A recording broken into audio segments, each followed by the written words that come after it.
నమస్తే, welcome to KK news. నేను శ్రీదేవి. ఏపీలో ఎన్నికలు ప్రతిష్టాత్మకంగా జరగనున్నాయి. క్యాంప్ రాజకీయాలకు తెరలేవనుంది. మున్సిపాలిటీలతో పాటు నగరపాలిక సంస్థలకు సంబంధించి చైర్మన్లు, వైస్ చైర్మన్ల ఎంపిక జరగనున్న సంగతి తెలిసిందే. వివిధ కారణాలతో పెండింగ్ లో ఉన్న పాలక వర్గాల నియామకానికి ఎలక్షన్ కమిషన్ గ్రీన్ సిగ్నల్ ఇచ్చింది.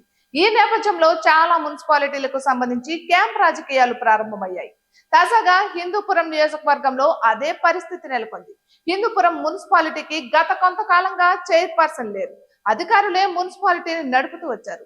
అయితే ఇక్కడ చైర్పర్సన్ ఎన్నికకు ఎన్నికల కమిషన్ గ్రీన్ సిగ్నల్ ఇచ్చింది. అయితే ఇక్కడ వైసీపీకి మెజారిటీ ఉంది. ఈ ఎన్నికలకు ముందు తరువాత పరిణామాలు శరవేగంగా మారాయి. అందుకే ఇప్పుడు సీన్ రివర్స్ అవుతోంది.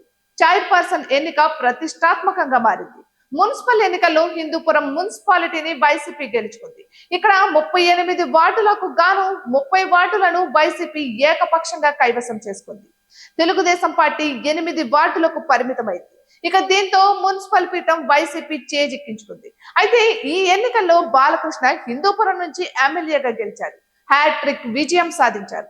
హిందూపురం మున్సిపాలిటీపై ప్రత్యేకంగా ఫోకస్ పెట్టారు బాలయ్య బాబు. పెద్ద ఎత్తున అభివృద్ధి కార్యక్రమాలకు సైతం శ్రీకారం చుట్టారు. దీంతో వైసీపీకి చెందిన పలువురు కౌన్సిలర్లు టీడీపీ వైపు చూశారు. దీంతో 12 మంది వైసీపీ కౌన్సిలర్లను తన వైపునకు లాగేస్తారు బాలయ్య. ఇక దీంతో టీడీపీ బలం 20 మంది కౌన్సిలర్లకు చేరింది. మున్సిపాలిటీలో టీడీపీకి లైన్ క్లియర్ అయింది. హిందూపురం నియోజకవర్గం తెలుగుదేశం పార్టీకి కంచుకోట. పార్టీ ఆవిర్భావం నుంచి అక్కడ గెలుస్తూనే ఉంది టీడీపీ. ఇక ఈ ఎన్నికల్లో నందమూరి బాలకృష్ణను ఓడించాలని వైసీపీ చాలా విధాలుగా ప్రయత్నాలు చేసింది. సీనియర్ నేత పెద్దిరెడ్డి రామచంద్రారెడ్డి అయితే హిందూపురంపై ప్రత్యేకంగా ఫోకస్ పెట్టారు. రకరకాలుగా ప్రయోగాలు చేశారు. కానీ అవేవి వర్కౌట్ కాలేదు. అయితే అప్పట్లో మున్సిపల్ ఎన్నికల్లో ఏకపక్ష విజయం దక్కేసరికి సార్వత్రిక ఎన్నికల్లో అదే రిపీట్ అవుతుందని వైసీపీ భావించింది. సార్వత్రిక ఎన్నికల్లో వైసీపీ దారుణంగా దెబ్బతింది.